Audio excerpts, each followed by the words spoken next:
Hello dear students, welcome you all once again in the infinity classes Gorakhpur. आप सभी का infinity classes Gorakhpur में एक बार फिर से स्वागत है। और साथ ही साथ जो क्लास 9th का फास्ट एंड फ्यूरियस सीरीज चल रहा है, आप सभी का एक बार फिर से फास्ट एंड फ्यूरियस सीरीज के एक और नए चैप्टर के साथ स्वागत है। जैसे कि पिछले वाले लेक्चर में हम लोगों ने फ्लोटेशन कंसेप्ट पे लास्ट जो टॉपिक हमने जो है अपलोड किया था वो था आपका रिलेटिव डेंसिटी। उससे पहले आर्किमिडीज प्रिंसिपल, ब्यूएंसी और तमाम ऐसे टॉपिक थे जिस पे डिस्कशन हो गया था, यानी कि चैप्टर एक तरह से क्लोज हो चुका है। आज जो है हम लोग एक नया चैप्टर लेकर के आए हैं जिसका नाम है वर्क, पावर एंड एनर्जी।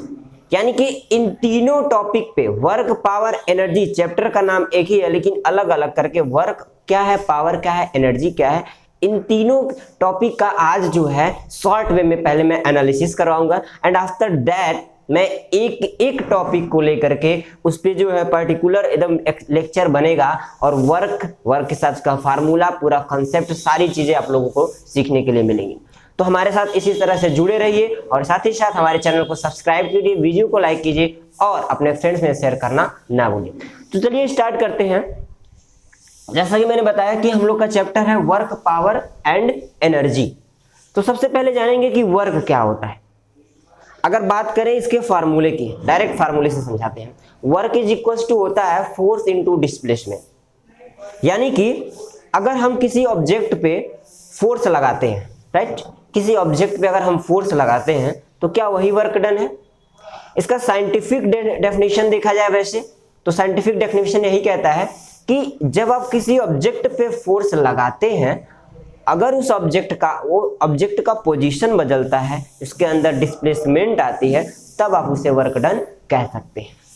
तो इसी बात पे एक और क्वेश्चन यहाँ से निकलता है। तो इसका मतलब ये हुआ कि अगर हम फोर्स लगाएं, डिस्प्लेसमेंट नहीं हुआ तो वर्क डन नहीं होगा, ये भी बात आती है।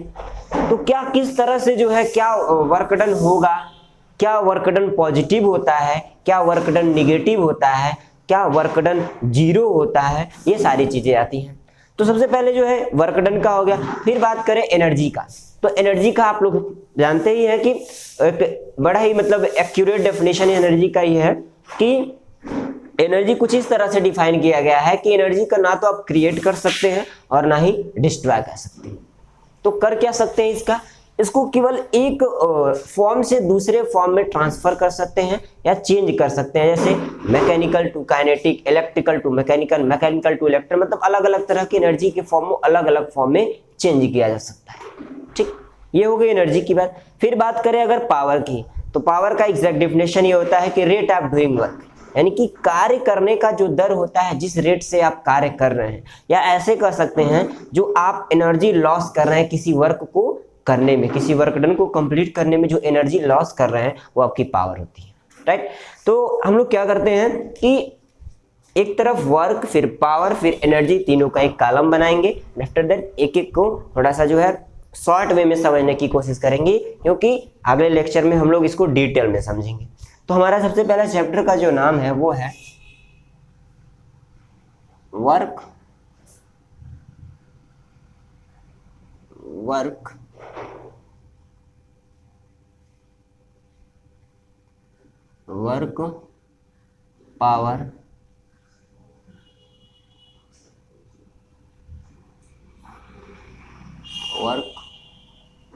Power, and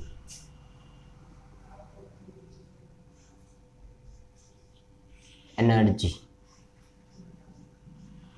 work, power and energy, ठीक, ये रहा हमारा chapter. Work, power and energy कर दीजिए, चाहे वर्क, एनर्जी एंड पावर कीजिए, कोई दिक्कत नहीं है। Power and energy. सबसे पहले बात करेंगे यहाँ वर्क की। वर्क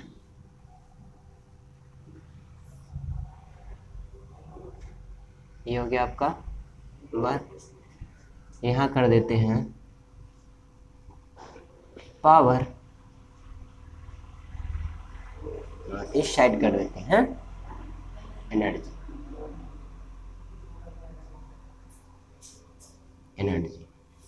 ठीक है। तीनों को जो है अलग अलग कर दिया गया और एक कुछ इस तरह से कॉलम बना लेते हैं।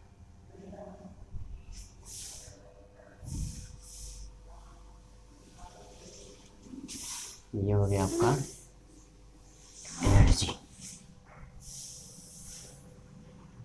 देखिए वर्क, पावर एंड एनर्जी। सबसे पहले अगर हम लोग बात करें वर्क की, तो वर्क क्या होता है? वर्क को हम कह सकते हैं work done is equals to force into displacement. Work done is equal to force into displacement. इसका मतलब क्या हुआ कि जब आप किसी ऑब्जेक्ट पे फोर्स लगाते हैं तो उसके अंदर या उसके पोजीशन में मे बी चेंजिंग आए और हो सकता है न भी आए। दोनों केसेस हो सकते हैं, हो सकता है चेंजेस आए, हो सकता है चेंजेस न आए। तो इस बेसिस पे हम लोग कह सकते हैं कि जो वर्क डन होता है वो तीन तरीके से हो सकता है।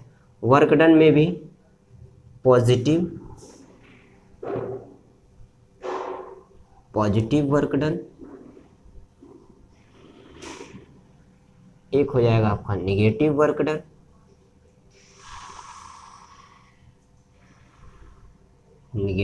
डन, और एक होगा आपका zero work done.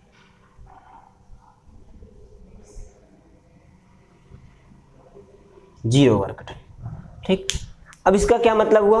Positive work done, negative work done और जीरो वर्क डन।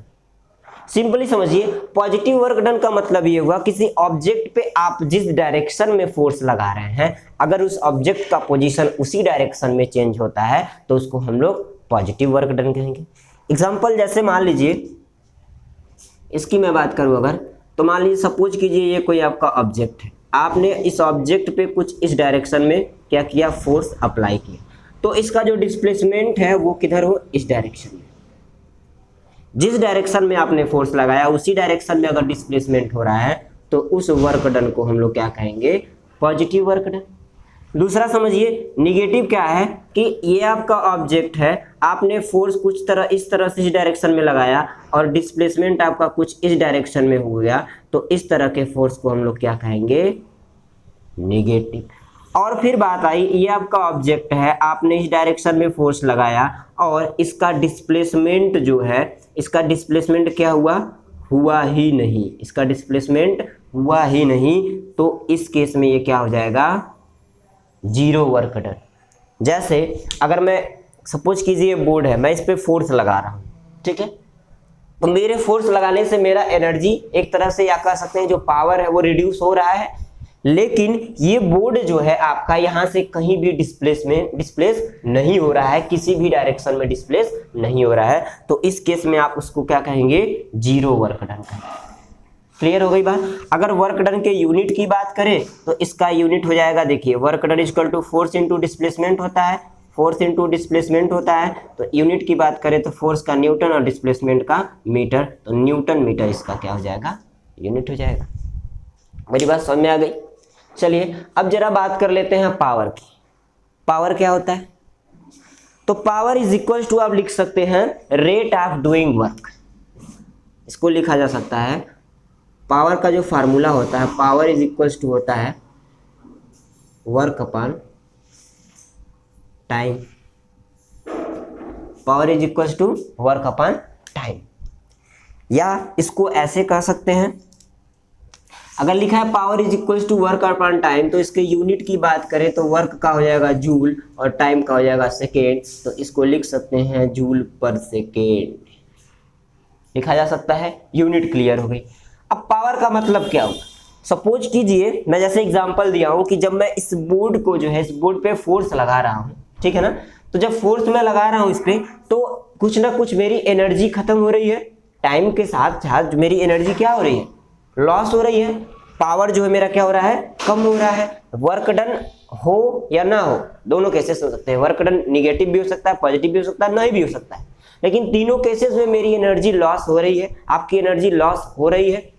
तो जो एनर्जी का लॉस है, या कह सकते हैं जो एनर्जी का ट्रांसफर होता है, एनर्जी का ट्रांसफर जो होता है इसे हम लोग क्या सकते हैं, the rate of transfer of energy, यानी कि जिस दर से आपके शरीर की जो एनर्जी है वो क्या हो रही है, ट्रांसफर हो रही है, किसके लिए, काम को करने के लिए, तो उसको भी हम लोग पावर कह सकते हैं। क्लियर हो गई बात। तो पावर को हम लोग कुछ इस तरह से लिख सकते हैं, रेट ऑफ ट्रांसफरिंग एनर्जी या रेट ऑफ डूइंग वर्क भी लिखा सकता है। दो डेफिनेशन लिख सकते हैं, रेट ऑफ डूइंग वर्क, इसको भी कह सकते हैं, या तो फिर rate of transferring energy, rate of transferring energy, यानी कि एनर्जी का जो ट्रांसफर हो रहा है, जिस दर से एनर्जी का ट्रांसफर हो रहा है उसको क्या हम लोग कह सकते हैं, उसको भी पावर कह सकते हैं, या फिर रेट ऑफ डूइंग वर्क, जिस रेट से, जिस दर से आप किसी कार्य को कर रहे हैं तो कहीं ना कहीं वहां पे आपकी एनर्जी का लॉस हो रहा है, तो उसको भी आप power equals work by time कह सकते हैं। ठीक है, तो ये था हमारा अभी तक का वर्क और पावर का। ठीक है, अब आगे हम लोग करेंगे एनर्जी की बात। एनर्जी क्या होता है, तो आपने पढ़ा है कि एनर्जी जो होता है वो ना तो क्रिएट किया जा सकता है और ना ही डिस्ट्रॉय किया जा सकता है। तो इसका एग्जैक्ट डेफिनेशन क्या हो सकता है, energy can neither be created nor destroyed. दूसरा पॉइंट लिख सकते हैं, it can only change from one form to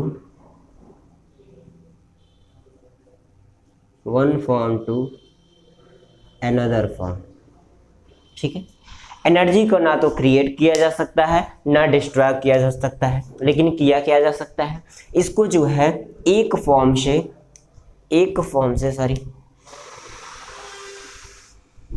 form की स्पेलिंग गलत हो गई, FORM, एक फॉर्म से यानी एक रूप से दूसरे रूप में बदला जा सकता है, यानी इसका रूपांतरण किया जा सकता है। और बात करें एनर्जी की, तो आपको पता है कितनी एनर्जी, बहुत तरह की एनर्जी होती है। जैसे मान लीजिए काइनेटिक एनर्जी ले लीजिए। ठीक है, काइनेटिक एनर्जी के बाद आप मैकेनिकल एनर्जी ले सकते हैं, मैकेनिकल एनर्जी हो गया। मैकेनिकल एनर्जी के बाद आप क्या सकते हैं, पोटेंशियल एनर्जी ले सकते हैं, पोटेंशियल एनर्जी ले सकते हैं, इलेक्ट्रिकल एनर्जी कह सकते हैं, इलेक्ट्रिकल एनर्जी कह सकते हैं।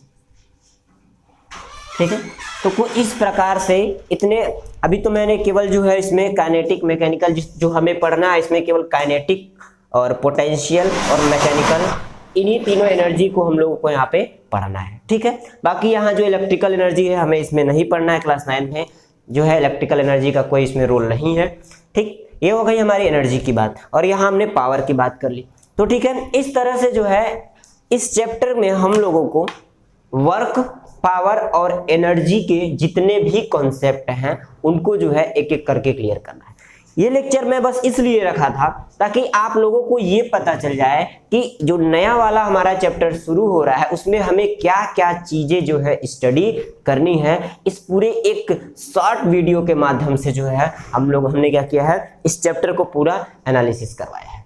ठीक है, अभी इसमें भी कोई अगर प्रॉब्लम है तो आप प्लीज कमेंट सेक्शन में कमेंट कीजिए, एंड आफ्टर दैट आपके कमेंट पे जो है जो भी आपकी दिक्कतें रहेंगी उस पर जो है एक पर्टिकुलर वीडियो अपलोड किया जा सकता है। और इसमें और बहुत सारी चीजें हैं, जैसे मान लीजिए फोर्स क्या है। ठीक है, फोर्स के बाद फिर ये positive, negative, zero work done कैसे हो रहा है, पावर को कैसे फाइंड आउट किया जाता है, ये सारी चीजें हैं जो आप लोगों को एक एक करके क्लियर होती जाएंगी। ठीक, तो चलिए आज के इस लेक्चर को यहीं पे करते हैं क्लोज। नेक्स्ट में आप लोग अपने कॉपी बुक पेन और पूरे माइंडसेट के साथ रेडी रहिएगा, क्योंकि नेक्स्ट वाले चैप्टर में हम लोग पढ़ेंगे। सबसे पहला स्टार्ट होगा हमारा वर्क डन। वर्क डन में जितने कॉन्सेप्ट हमने यहाँ भी बताए हैं इससे और भी अधिक हो सकते हैं, तो उसके लिए आप लोग तैयार रहेगा। एंड हाँ, लास्ट में जाते जाते वीडियो को अगर अच्छी लगी आप लोग को तो प्लीज वीडियो को लाइक कीजिए और साथ ही साथ अपने फ्रेंड सर्कल में शेयर करना ना भूलिए। तब तक के लिए take care and best of luck. Thank you.